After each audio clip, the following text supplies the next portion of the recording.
Hi, everyone. Welcome to the Make Space for More podcast, where we talk strategies for growing and scaling your business in a way that's authentic and aligned for you. I'm your host, Melissa Swink, and I am very excited to have a special guest with us today, Mika Sagindyk. I pronounced her name correctly. I'm super excited about that. A win right in the beginning of our recording here. If you know, you know. It's so important to me to pronounce names correctly, whether it be podcast guests or team members or clients and such. And so it's like, all right, nailed it. First 30 seconds of the recording. But anyway, I wanted to share with you before I formally introduce Mika. I want to share with you a little bit how we got connected, because I know that as, a business owner and CEO, and so many of our clients are always looking for quality connections, for purely for, not necessarily just growing the business directly, but also people to collaborate with or bounce ideas off of, or people who are in a similar space as us, or even just to make connections and make friends, which is, an added bonus for some of the networking work that essentially we do. But Mika and I got connected through LinkedIn, and I share that. Well, you might be thinking, yeah, okay, I have lots of connections on LinkedIn. But Mika actually sent me a message on LinkedIn that was very personalized, very genuine, which I know for a lot of us, we get inundated with messages on LinkedIn, and people offering to send me their HR guide, or people to send me things about Medicare, and or they can grow my business to $1 million next month, like all these things where it's either information I didn't ask for, or if it's just so canned and not genuine at all. So like 90% of the time I get messages on LinkedIn, I don't even respond. But in Mika's case, it caught my attention because it was very simple. It was to the point. It was very personalized. And she reached out because she saw an article that I had written on the topic of doing a calendar audit, which is all about what her company does, which I'll share more about in a second. But I just want to encourage you that networking on LinkedIn isn't dead, first of all, and there's a great way to do it. And I'm so grateful, Mika, that you reached out, because we've had so many great conversations ever since then.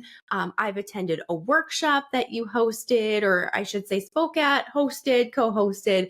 But it's just been so great to get to know you. And so I brought Mika on the podcast today because I am particularly interested in her work in the time tracking space, and particularly how it relates to goals and organizational metrics. Because as I talk about in a lot of my content, my podcasts, workshops, work that I do with my clients, ultimately the way that you spend your time determines your results. And so it's so important to understand exactly where your time goes. Just like you have, money goals, or you have a budget and you need to keep track of where those dollars are being spent.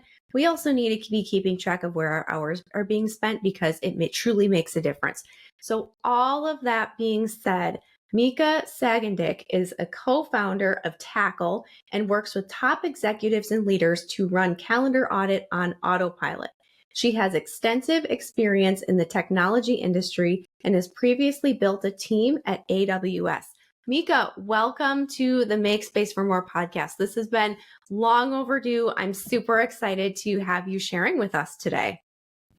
Amazing. Melissa, thank you so much for this introduction and for having me on the podcast. I'm very excited to do this. Yes, absolutely. So before we talk about calendar audit and all of those details, because I realize that there are a lot of versions of calendar audit, and there's certainly different terminology for it, and we all approach it a little bit differently. I want to dive into all of that. But before we do, let's talk a little bit about Tackle. So how did Tackle come to be? Like, tell us the story of how you started your business. Yeah, absolutely. So where our story starts is actually from my co-founder. My co-founder was, as a team leader, he was dealing with the complexity of managing his team, understanding where he's currently investing all of his resources into. It was just very hard for him to get the visibility of the day-to-day and the operations in the team. And I think one day he just got frustrated with it. He is an engineer, so he built a very simple way to export all of the calendar events. So he had permissions to see all of his team mates' calendars anyway. So he exported all of that, and he started making sense of that data. And from that, actually, I think the first thing he did is build an exporter. So it was a very simple tool where you just go and you share your calendar and it lets you export everything. And it was for free forever. And I think when him and I met, we started brainstorming, thinking, what's the best way to provide value with this? Obviously, there is this pain point of trying to understand where the time goes. And also, it's such a universal problem because everybody has too little time. We're always talking about how we're always busy. And when you start counting all the things you've done, it's really hard to even think like, what did I do yesterday? What did I do on the weekend? Like, I always have to pause when I answer that question. And so from then on, we started brainstorming, and we offer a software solution today that integrates with Google Calendar. And we let people not only export, so we moved a little bit away from that, even though we still do offer it, but we let people visualize how they spend their time. And we've come to realize that it's especially useful for executives, for executives assistants, chiefs of staff, and that people do a thing that's called calendar audit, which I was very, very intrigued by the term that it's been coined apparently in this narrow space of executive calendar management or executive time management. And when I saw your article, I was very excited that somebody is contributing to this. So I'm really glad that you answered that LinkedIn message. Yes, so am I. It has been so wonderful getting to know you. And I've learned a lot about even the work that we're doing with our virtual assistants, which we'll get into a little bit later, like through the lens of how do we best support the business owners, the executive directors, the founders, through our work with them. So we'll talk a little bit more about that. But from, just kind of continuing on with the business journey and things, how has the business evolved since those early days? Like in terms of, certainly product, as you mentioned, originally it was just a simple exporting tool, but now it's so much more than that, which we can get into. But then also the behind the scenes of even the team, I would imagine, has grown and evolved since the early days. And when exactly was Tackle founded again? What was year founded? So the first time we launched was 2021. Okay. But then with this product where we analyze everything, it was, I would say 2 years ago, a little bit under 2 years ago. Yeah. But how's it evolved? Oh my gosh, so many things happened. I don't know if people remember, but we had the pandemic. And forgot all about that strange time in our world. I know. Yeah. Absolutely. So back in the day, I mean, it was just an exporting tool. And I know that when my co-founder was getting started, I was not part of that journey yet. He was trying to understand, where do we go from here? And as people were still staying at home, working from home many people were kind of many leaders were missing the right tool to understand how to manage their team, even though they're working remotely, for example. And having something like the calendar or any other digital tools that we use in our day-to-day was really a great way to analyze the data instead of have people enter what they do and like do activity reporting. So kind of like do work with what you already have and analyze that data instead of forcing people to maybe track what they do, for example. So that was an easy way to enter the space of like maybe workforce management. And then from then on, because building a product company is so specific, because you're really trying to create something that many people will like, and you can't really customize too much. It's going to take you too much time, basically. And so we've been on the journey of just trying to figure out who is the best fit customer or best fit persona for this. And we've had quite a few iterations. As I said, time management is such a universal problem that it's just really hard to narrow down. And sometimes it's also hard, like, this as a business owner, you're like, well, great, that's a new client. That's a new opportunity. That's something great for us to do.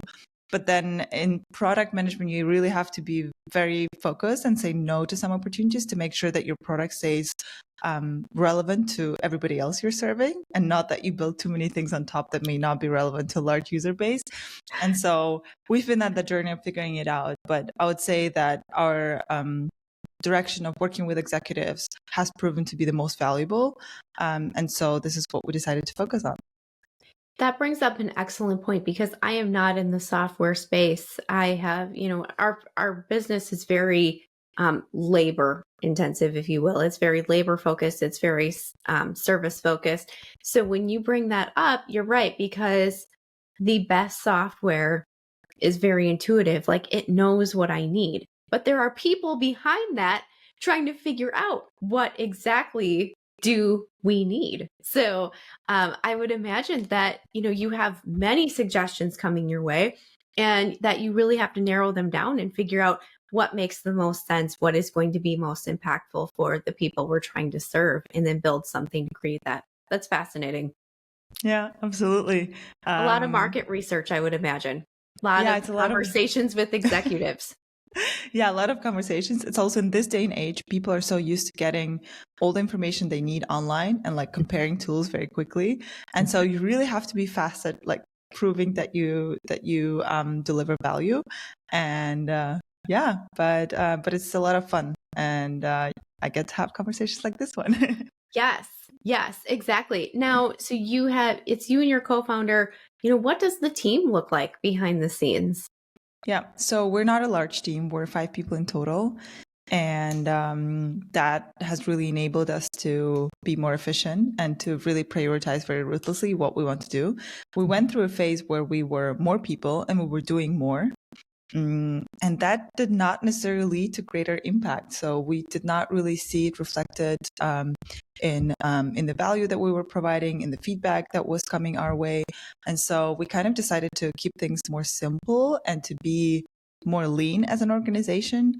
And ever since then, we've been just so much better at prioritizing. And it's also interesting because that's exactly the product. Like we deliver a product to help people prioritize and to see if something aligns with their day-to-day aligns with their strategic goals, for example. And so we really just decided to live our mantra ourselves and to make sure that everything we do is high leverage, and everything else we either outsource or we make sure that it gets done in a different way. And so, yeah. I love that because bigger isn't always better. More isn't always more. I love how you really had to zero in and focus. Here are the roles that we need on this team in order to be most effective. So I love that.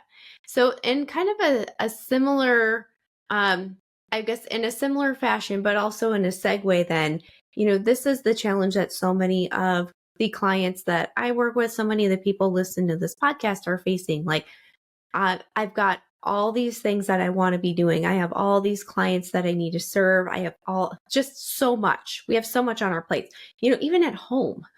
We're talking about business today, but that doesn't even start to talk about home and all the responsibilities there with families and everything else, hobbies, interests, all of that. But we're trying to figure out, how do we maximize our time? And what do we invest in? Like we just talked about team. Team is great, but it doesn't mean that we need a large team in order to be impactful. And we don't necessarily need or want more hours in the day. We want to be impactful with what we have. So that being said, can you share a little bit more about how Tackle automatically conducts calendar audits and measures the effectiveness of how we're spending our time? Yeah, absolutely. So I would say that you can think of Tackle as kind of being this blank canvas in general of your day to day. And so usually the way people operate with it is they just really the first step is really to reflect and to understand how you already spend your time. So what are the big buckets that are already taking your time? And then we let users basically create their own platform, but we let them create their own labels of how they spend their time. So let's say it's personal things. It's if you're running a business, for example, what is operational or day-to-day or just running the business, and then what is growing the business, for example. So how much time are you spending growing the business? Maybe within growing the business, there's some subcategories, for example, CEO internal meetings, or you have some big bets, or you have client meetings. Everything that's really aligned with helping you grow your business is there, and everything that's operational that just needs to get done so the business stays in business. Those are the operational things. And so I would imagine for everybody else, it may look very different depending on the market you're on, you're in, and things like that. But I would say largely we help users. First of all, you reflect, you create those categories, and then you apply those labels directly in the calendar. And why people really love that, and it's so interesting because we started as an exporter, we have this Chrome plugin. And so when people have Google Calendar and they're already used to organizing everything in the calendar, you can see it as a plugin and you can already label everything under event description. And that automatically sends this data to Tackle, and then you can later visualize everything. And so, yeah, after a certain while, we automate a lot of the labeling, for example. And also, we've recently launched the AI feature that basically does that for you, so that you only have to log in and see how you're spending your time this week, last month, maybe last year, if you want to reflect over the entire year. So all of that is already here, and that's how we do it. That's fantastic. So in summary, it's basically a plugin that it connects. I know you mentioned Google Calendar. I would imagine that it connects with many other calendars as well, many other platforms. Exactly. We're currently working on the Outlook integration. That was by far the most requested one. Okay. But as I said, because we were trying to keep things very simple, Google Calendar already has so many users worldwide. Yeah. So we were perfectly happy just serving Google Calendar users, because that's already is a very huge space for us to be in. But we're currently working on the Outlook integration, especially because a lot of larger companies use Microsoft Outlook and Microsoft Teams and stuff like that. Yes, you're right. Hands down, when we're working with clients, the vast majority of them use Google Calendar. There are a few that use Outlook, just kind of depending on, I find if they have a more corporate background, or if they're part of a larger team, that's where we find that people are using Outlook. But yeah, I can see that where you have to prioritize. And so I think that's a great track for, developing your product. So it's a plugin, connects to your calendar. So you don't have to change calendars if you're already using a Google Calendar, and it just goes right in there. And then you ultimately are kind of like tagging, almost like the time entries in there. So obviously, the effectiveness of the calendar audit is going to be as good as the data that you're putting in. So I love the AI feature. One thing, and this is just kind of a personal question for me, which sometimes I struggle with when I'm looking at my own calendar audits, is I'll have like miscellaneous work time, or I'll have, or where then it's not necessarily getting down to the nitty gritty of how I'm spending that time. Do you have some tips for some of that miscellaneous catch-all? Meetings are really easy to categorize, I would say, because we could say, was this a networking call? Was this a call with a potential client? Was this a call with a potential collaboration or referral partner, sort of a thing? But some of that other miscellaneous time, do you have some tips for categorizing that? Yeah, absolutely. I think this is a very good question, because at the end of the day, nobody's day goes the way they planned it. Even though we really like to plan, as I think there's a saying that's something like, you can plan all you want, but then the universe sends you very different. I've heard, you can plan, we plan and God laughs.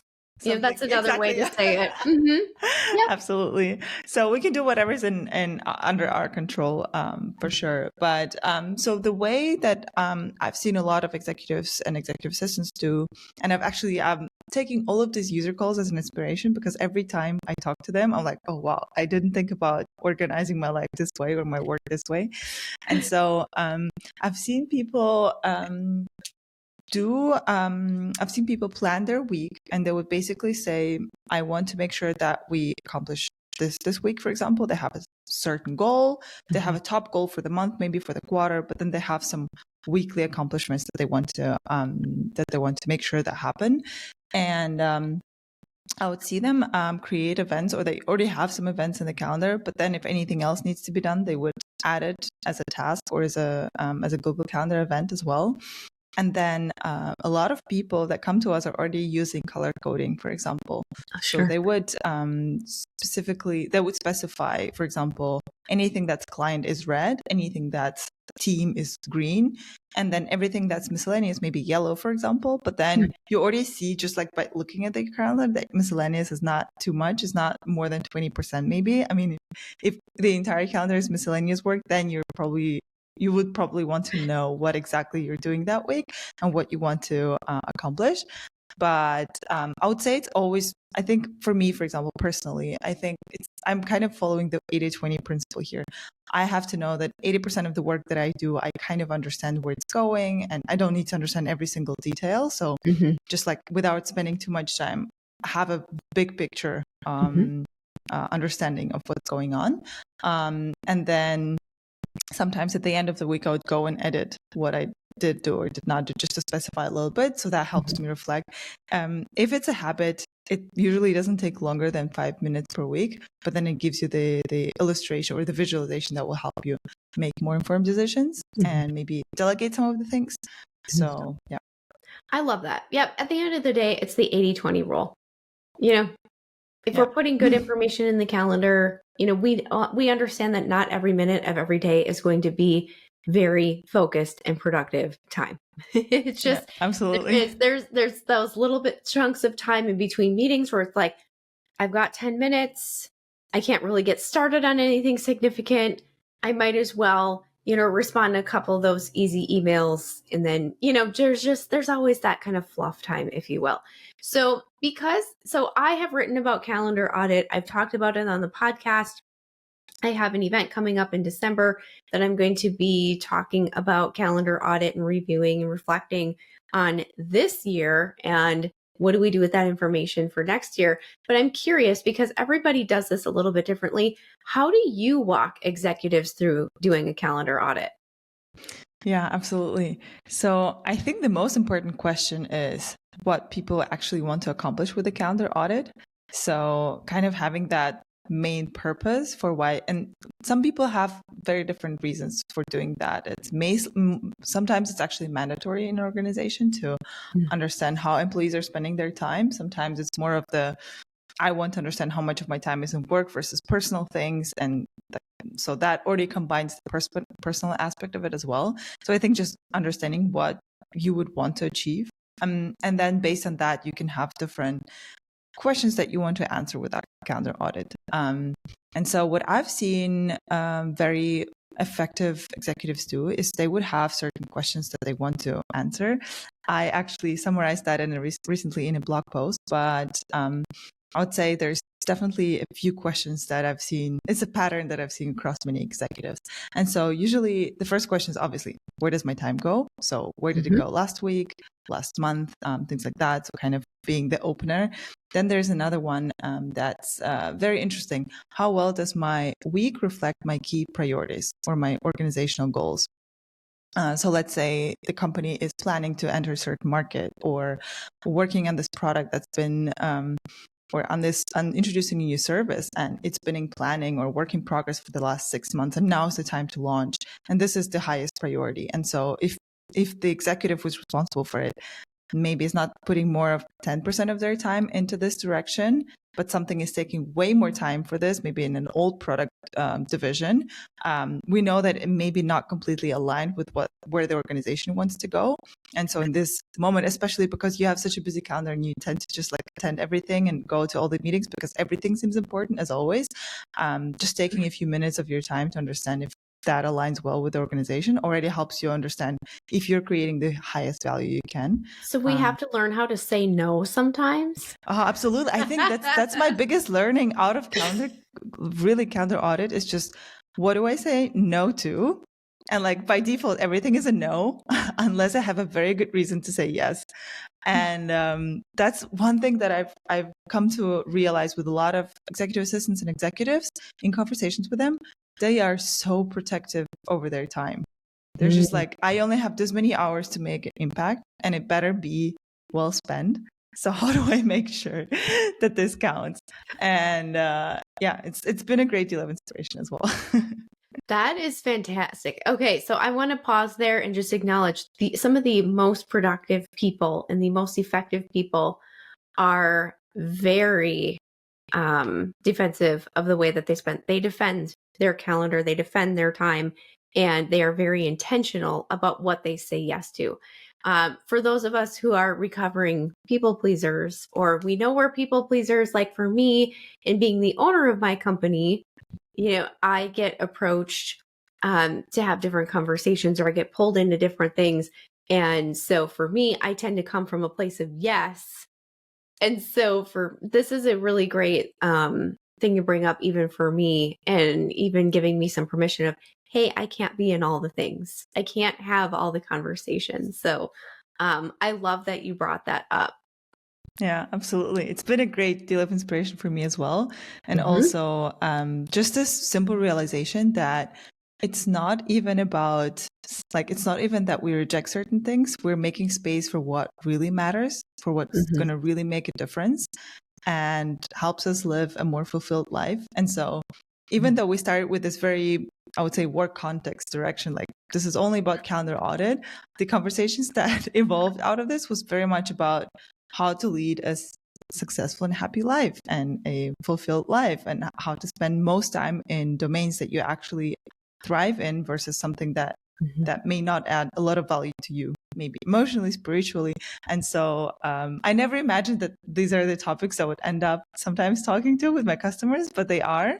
Mm-hmm. And I get to learn a lot from them as well. Yeah.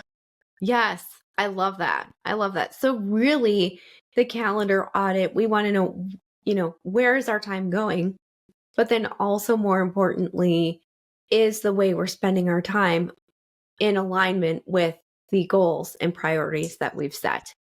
And so when we Absolutely. gather all this information, there's probably a discrepancy to some degree or another. Some of the best, the most intentional executives, and I would say the most disciplined, they probably have fewer course corrections that need to be made. But for somebody who's doing a calendar audit for the first time, they may see huge discrepancies. Like, here are the number one things. Here's the number one thing that I'm working on, and then I was putting out fires, and I was answering questions from the team or my customers, and if when you have somebody who realizes, wow, I really need to make some big changes here, where do you suggest they go next? That's a really good question. So there's a couple ways to think about it. Again, another pattern that I saw among executives is that they really want to understand how much time they're spending on growing the business versus building the business. And because a lot of them are also so protective of their time, they're also very protective of their personal time. So how they spend their evenings and things like that. So they would also have this kind of they would have this label like personal things. And so a lot of them actually have a goal of how much time they want to spend in certain areas of their life. And what I've seen a lot of people do is have this ratio of 50, 40, 10 roughly. So be 50% on growing the business, 40% on running it, and then 10% in personal things. Mm-hmm. And that was super interesting because it's such an easy way to think about it. Just like, what are the 2-3 things that really matter to me right now? What do I want to focus on? And what's the approximate percentage? And it doesn't have to be like every single week. It doesn't have to be perfectly aligned, but Sure. just having a rough expectation and understanding if that goes in the direction that you wanted to, maybe for the next 3 months, for example. And then you can revisit if that's what made you happy, that's what helped you contribute to the organization, maybe have a different type of ratio for the next quarter. But that's one way to make it very actionable.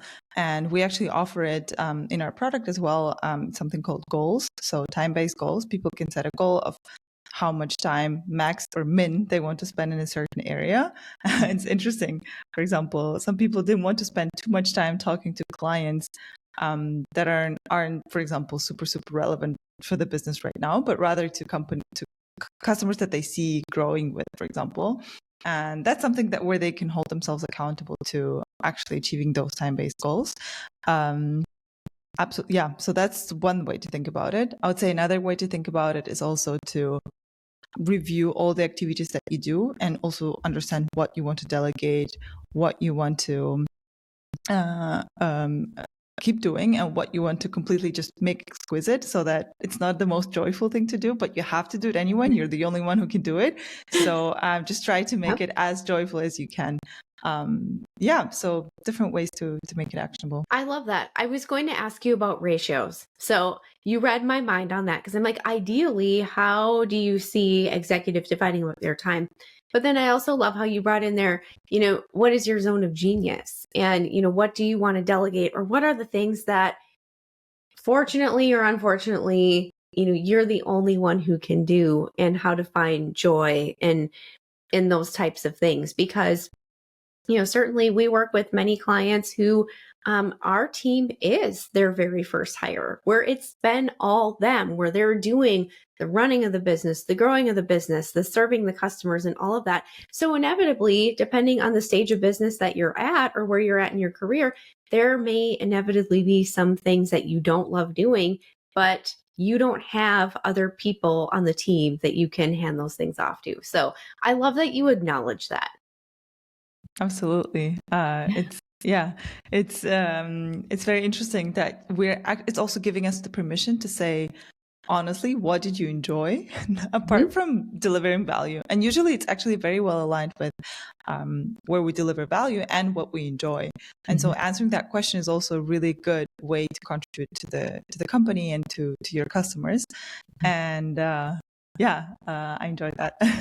I love that. So, of course, sometimes we can be our own worst enemies when it comes to managing our time, because we do get distracted by the shiny object, or we do see the fire that needs to get put out over here, or we do receive the interesting invitation. Is it aligned for us? Maybe not. And so that can be where a virtual assistant, executive assistant, or even a chief of staff can come in and help provide that accountability when it comes to the way that we're spending our time, or even put some of those boundaries in place around it for the different asks that inevitably come up.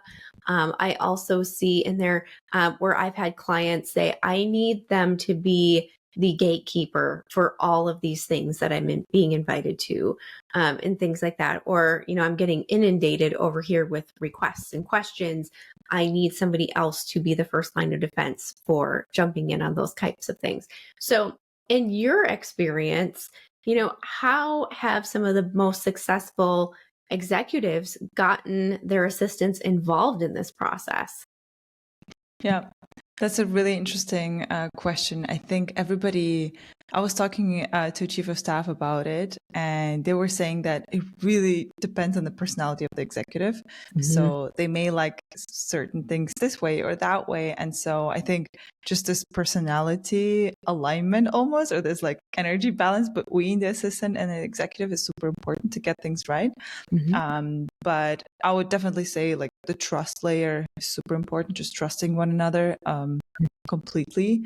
And then what I've seen people do is actually they would try to create some certain habits or certain workflows on how they actually work with their executive. So some executive assistants that we work with, they have maybe a weekly or a bi-weekly review together with the executive on what the top priorities are, if they're going in the right direction, and what the highest leverage things that they could be doing. That's another question, by the way, that the calendar audit helps answer is what are the highest leverage and lowest leverage things that we have done in the last 2 weeks? So what has had the greatest impact and maybe the lowest impact on our top goals? And that reflection and understanding where the time went and if it added to the top goal or not already helps to plan the next 2 weeks or the next week in a better, more effective way.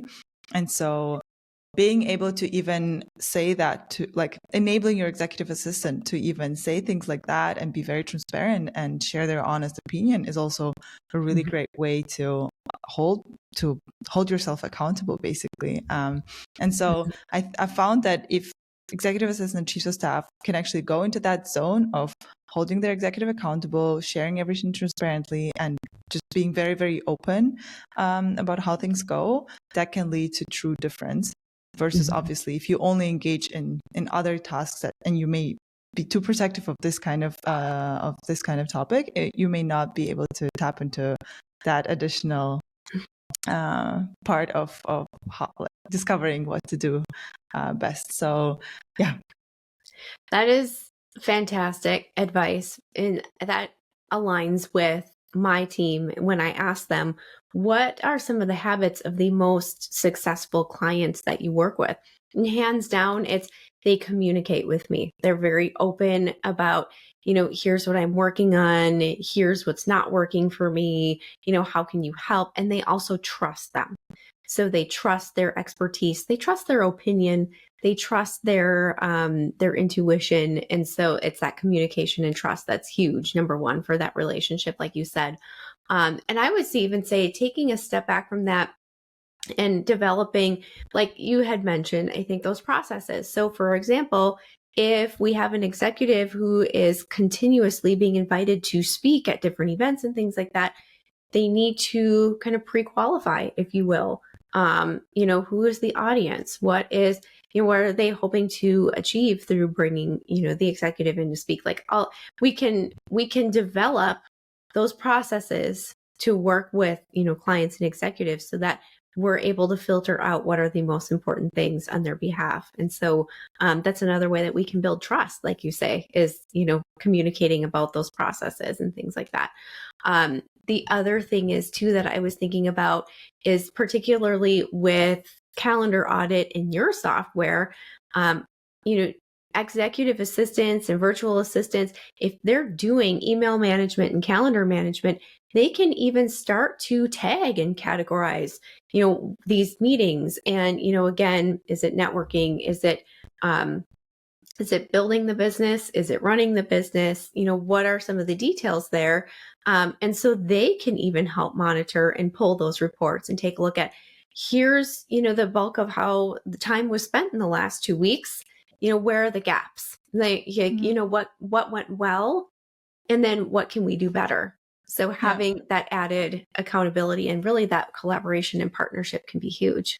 Yeah, absolutely. I would say 90% of the cases, it's usually the executive assistant or the chief of staff, or maybe both of them actually managing the calendar and doing the tagging and talking with us, even if they need anything else or if they need any advice. And then they would have a weekly, bi-weekly meeting with their executive, and they just basically share that page, the entire dashboard, and then they discuss what they would like to focus on in the next 2 weeks and the next month.